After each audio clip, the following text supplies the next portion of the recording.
And to be honest, I wish I'd come...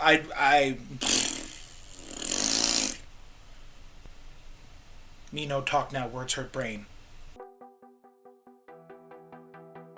Okay, Internet, so I'm going to be honest with you. This video has actually taken me about 4 days to complete. And you may ask what could possibly take 4 days to complete, especially archery related, and I give to you what I have affectionately called my case study in the benefits of patience and perseverance. And I know exactly what you're thinking. This looks an awful lot like my trainer. Well, you're about half right. What it is a modified version of the original trainer. There are a lot of new things you can notice. Obviously, difference here, difference here. I do explain in a little bit more detail actually in the video, and that's kind of why this one ran a little bit long. But honestly, the biggest reasons why this thing ran long is you'll notice in the video that this thing is supposed to be yellow. It snapped the first time I tried using it. And then this limb, this is actually my second attempt at making this limb section, and it turned out perfectly, and that's the one I actually showed you how to do. But attempts number 1 and 3 were supposed to be this. This is actually attempt number 4. As a build video, it's not a fresh build video, and I do apologize for that. But I really didn't have the money to go out and buy all the materials, and I just repurposed my original trainer. You'll see here, this is actually from the original trainer, and then there are a couple pieces in the limbs from the original trainer, and it's just, it was a pain. And I honestly had to take a break for a couple days from making this video, hence why you may notice a costume change or two. But it got to a point where I was so frustrated with the darn thing. It's what caused the third mistake, attempt number 3 for the limb. It is entirely the reason why I screwed that up. So I hope you enjoy the video. I hope you enjoy what I have made for you, and I'll see you at the end.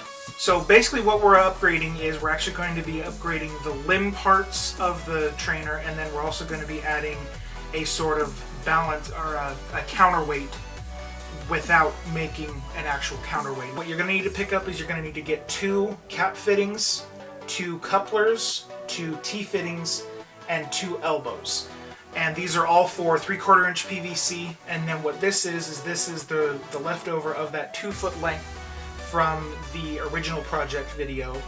If you don't have as much of this left as I do, if you made a second trainer, or if you decided to repurpose it, go ahead and go pick up another 2-foot length of PVC. And as far as what I was able to get from the original trainer, from the limbs, I took these 2 lengths. I think they're about 2 7/8 inches long. It doesn't matter the actual length you're able to harvest, and the reason I say that is because as you can see, left quite a bit on the fitting itself. If you have access to a tool where you can actually get closer, you'll end up having a longer piece. The actual length of that piece will not matter as long as they're both the same length, within about 1/8 of an inch. Any more than about 1/8 of an inch off, and those fittings with the connections within the fittings won't be as strong as they could be. And that long length off camera actually ended up being about 4 foot 4 inches. That may be a little longer depending on if you're able to harvest a little bit, this little bit more than I am not with the tools that I have on hand. So besides those 2 1/8 pieces that came from the limbs of the first trainer, you're going to need 2 more pieces that are 2 inches exactly, or again, as close as you can get them, and then 2 other pieces at 2 1/8 of an inch. So to get this as accurate as I possibly can, I actually have a set of calipers here, so I can actually get really accurate measurements for my cuts.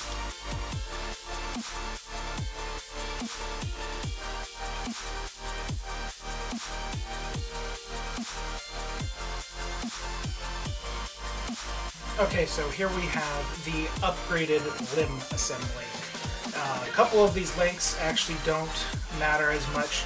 The only length I highly recommend getting and copying off of this is this one right here between this cap and this coupler, because I cut it to 2 1/8 inches, and the reason I did that is so that when it's seated in the coupler all the way and then this is on all the way, there's actually going to be about 1/8 of an inch gap between them, and that I'll show you why it's important.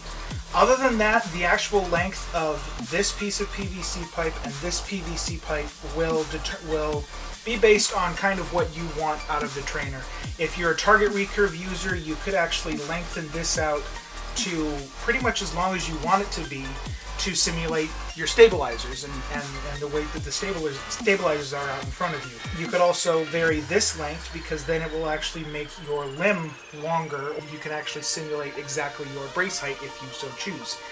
I decided to opt with this setup and with these lengths because I actually wanted the trainer to be as compact as possible. The way you're going to assemble these limbs is going to be cap, PVC pipe, and again this is 2 1/8 inch, and I highly recommend keeping that length the same. And then coupler, whatever you want your limb length to be, these are actually 2 3/16 inches, and then T-fitting and 2 inch.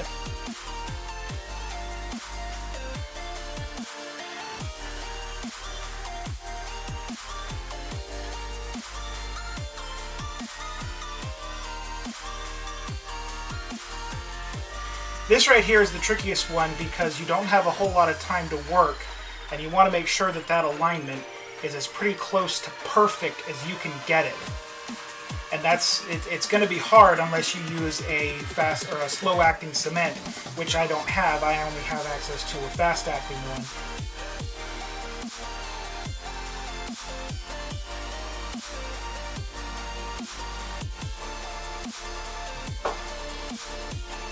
Alright, that actually worked out. That looked really good. Now you just have to make a second one of these. So to prepare the elastic to be easier to take on and off, we're actually going to attach the elastic tubing to a couple of loops of paracord. And it's really easy to do. Just make sure you've got plenty of paracord to work with, because you want to make sure you have plenty of material on this side for the loop itself, but also plenty of material on this side to have a bit of a tail, and I'll show you why the tail is important in a moment. So to tie the loop, it's pretty easy. You just loop it around here and tie it off. And the actual size of the loop isn't as important as the fact that it needs to be big enough that it easily slips around the end cap of that PVC limb.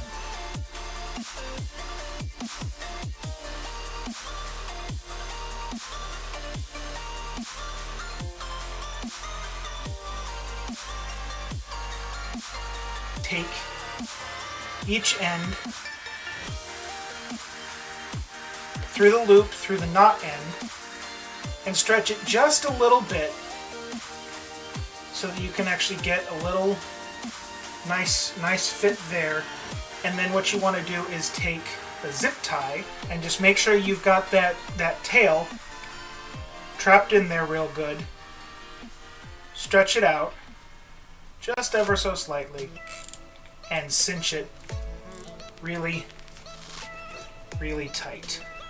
And then what I do to just kind of help keep everything a little bit tighter down is add a second. You can add as many as you feel like. If you actually put a really long tail through, you can add as many zip ties as you feel is necessary. And then just clip off the excess. In case you're wondering, these are craft side cutters. And there you go. So now I'm actually going to incorporate a viewer suggestion that was pointed out to me, and it's really simple, and it really adds to the versatility and just the general usefulness of the trainer as a whole. And that is to actually add a length of paracord in the center of the elastic band. This allows not only finger shooters to still feel the string as they're shooting and get a closer feel to using an actual bow, but it also opens up the possibility for release shooters, release aid users to also use the trainer, because this is a lot easier to tie a D-loop onto than this is.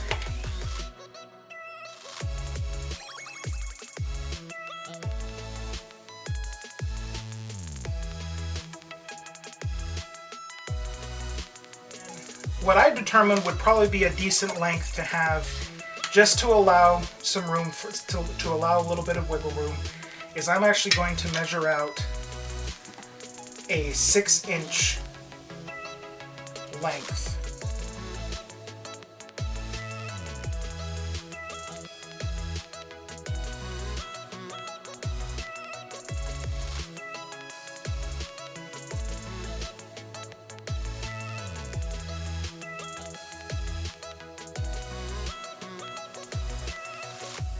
Have that.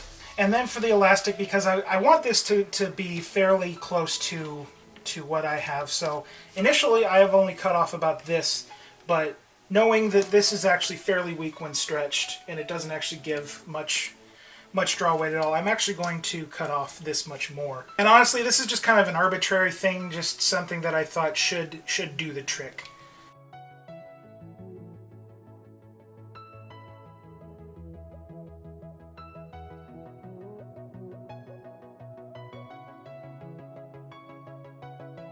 Now to find where you want to attach the elastic to the paracord middle part is go ahead and just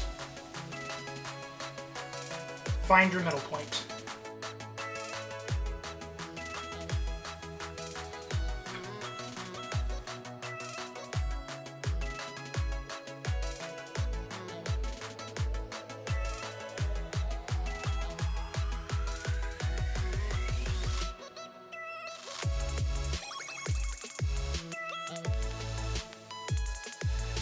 So there you have it. There you have your very own case study in the benefits of perseverance and patience, also known as your archery shot trainer.